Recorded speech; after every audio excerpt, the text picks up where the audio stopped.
আসসালামু আলাইকুম রহমতুল্লাহি ওয়া বারাকাতু। আমাদের 10টি খামারে 60 দিনে প্রায় 1000-এর উপরে খাবারের বস্তা লাগে।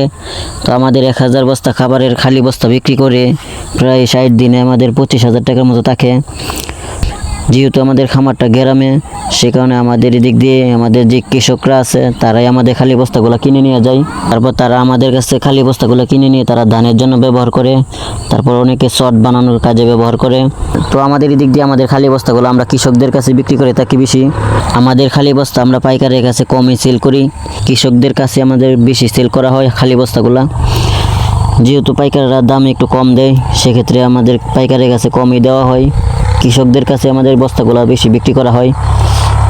তো তাদের কাছে আমরা 25 টাকা পিস বিক্রি করি খালি বস্তা।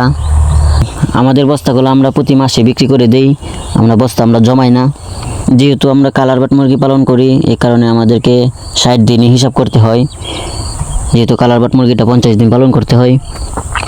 তো আমাদের 60 দিনে প্রায় 1000 বস্তার উপরে খাবার আসে। তো এই খালি বস্তাগুলো আমরা বিক্রি করে প্রায় 25,000 টাকার মতো থাকে 60 দিনে। তো আপনারা যারা খামারি আছেন, আপনাদের এই দিক দিয়ে কত টাকা বস্তা বিক্রি করেন খালিটা কমেন্ট করে জানিয়ে যাবেন। আমাদের এই দিক দিয়ে 25 টাকা পিস বিক্রি করি বস্তা।